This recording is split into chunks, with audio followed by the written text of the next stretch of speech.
There's an idea on the internet right now that suggests training 40 minutes per week is all you need to make maximum gains, ditch the volume, increase the intensity, maximum gains for minimum input. That's the name of the game. But does it actually work? In a time where everyone wants to minimize their output in order to maximize the gain, this type of idea sells.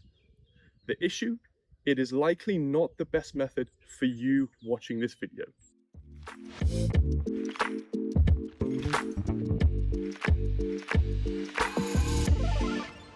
So to begin this video, let's talk about where this method is going right. Doing something is always better than doing nothing, in my opinion.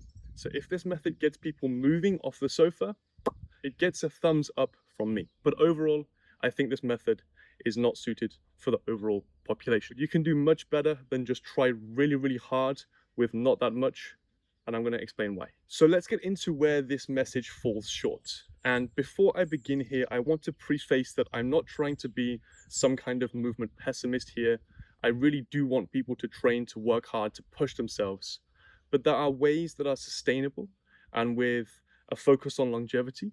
And there are ways that are looking for a quick fix and that miss the greater complexity of us as human beings with normal lives. So, number one reason as to why I think this method is not so great for most people is that it's high risk and pretty low reward. Training very close to your 1 repetition max, i.e.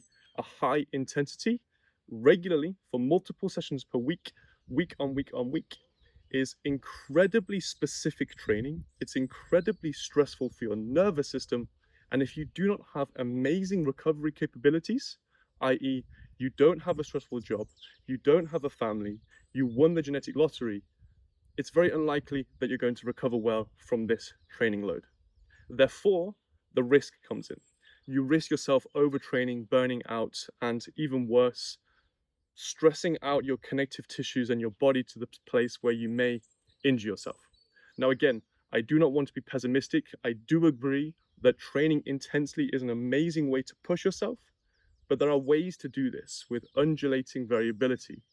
This idea of diversity breeds immunity. We're looking at trying to vary loads, vary intensities on the body, so that over time, the body can adapt and move forward year on year on year. Reason number two that this is not the best method for you is that there are zero other aspects of training that are incorporated. There is no strength endurance, there is no capacity building, there is nothing allowing you to form a base in order to push intensity on. Usually when you train at a very high velocity or a very high intensity, you need to rely on a broad base of capacity so the body is robust enough to actually input or output this maximum force. If you do not have a good, solid, wide base, the likelihood is that when you try to move very intensely, something bad may happen. This is where injuries are quite prevalent in or undertrained populations. It's where someone slips or moves at a velocity or intensity that is not normal to their lives, and therefore it exceeds the capabilities or capacity of their body. The demands are therefore too high, and boop, the body gives up, gives out, and you get injured. So it's incredibly important to make sure you have a good enough base in order to push yourself to a high enough level to really train at an intense level. You need to also have blocks of base building, of capacity building, before you move up into the tiers of high intensity training. Problem number three is that there are no room for skill development. So when you're developing a skill, it's incredibly important that you don't try and build the skill from a super high intensity perspective. You want to first treat it like you're learning to walk. It's playful, it's intuitive, it's iterative, until these skills become habitual and you can build again step by step on this process. If you're only trying maximally, you can imagine how much the body tenses up, internally stressed, your breathing is reduced. All these things are negative indicators of you being able to learn something new. To learn something new, you need to have a kind of internal space. You need to have an ability to breathe. The blood pressure needs to be low.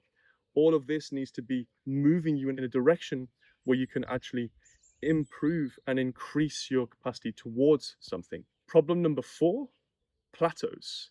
Plateaus occur when you have a similar or same level of stress on the body for a long period of time, and the body becomes used to this level of stress and no longer feels like it needs to adapt to it. The body only responds to relevant stresses, and if it feels like it doesn't need to respond, it won't. The body's main focus is saving resource. When we're driving towards a one-arm chin-up or a handstand or whatever goal you may have, you're using excess resource. You're going above and beyond your 0 point, the place of stasis. In order for you to move past the stasis or this plateau zone, you need to give the body adequate and relevant stimulus over and over and over again at a frequency that it can both respond to, adapt to, recover from, and ultimately supercompensate.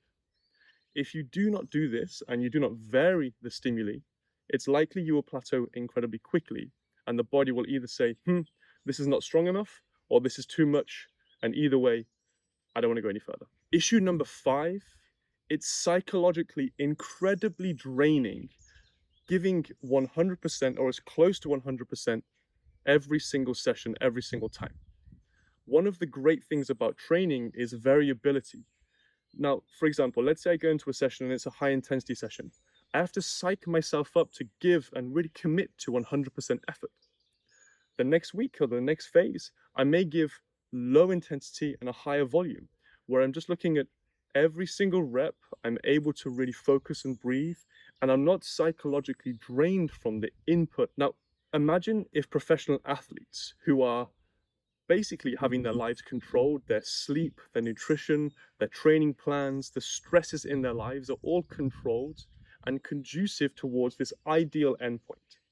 Even thus, these people are not training in this manner. Why? Because it's incredibly demanding on the body.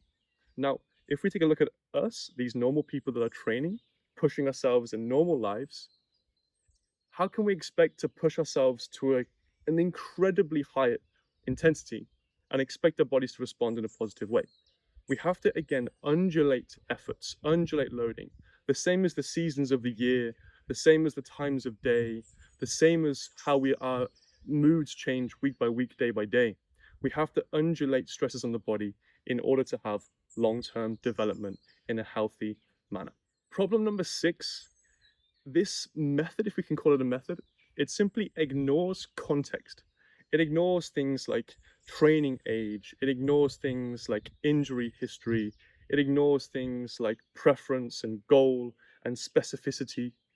All of these are incredibly important as a coach in order to develop and design a training protocol or training program.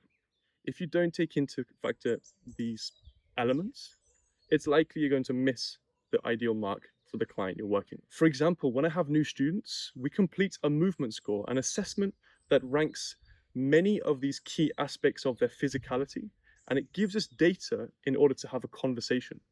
Once we have the conversation, we then get into the nitty-gritty. We reflect on their training history, where they are right now, and ultimately where they want to go in the future.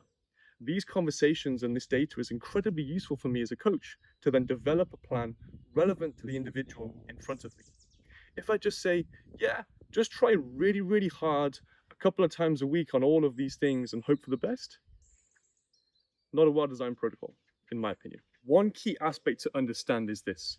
When I train as close to my high intensity, my 1 rep max as possible, my ability to perceive things is reduced. There's something called the Weber-Fechner rule. It basically suggests that the higher the intensity of something, the lower my ability to perceive minute detail. And on the flip side, the lower the intensity, the more my ability to understand and perceive minute detail. For example, technique and proprioceptively where my body is in space. If I only train at my absolute maximum, my perception of my body in space will not be so clear as if I train lower. Take an example. If I do my absolute 1 repetition maximum deadlift, you can expect the forces to bend and change my perfect form, and maybe I will not even perceive this. On the flip side, if I take 50% of this, I can do maybe 10 perfect repetitions in a row, and ultimately never break this proprioceptive form, and encourage and improve my ability to perform a better technique. Over time, if I increase this capacity and work a bit higher and a bit closer towards my 1 repetition maximum, I will A, improve my technical ability, improve B, my capacity, and then therefore have a solid enough base to begin to work at a higher intensity with a lower risk-reward ratio. So here's an example from my training. If I was to work at my absolute maximum intensity, I will be doing something like a 1-arm chin-up negative. Now, I can perform this, yes, but if I do a couple more, I'm going to be absolutely fried. It's almost not worth it. So what I'm going to do instead is use a variable assistance, I should say, to drop the intensity down a notch in order for me to sustain this effort for a slightly longer period of time. I'm looking, rather than training 9 to 10 in my RPE scale, my rate of perceived exertion, I'm looking at training a bit below that, my 8, 8.5, up towards 9. And this will be my main focus of the session before I do some more hypertrophy focused work.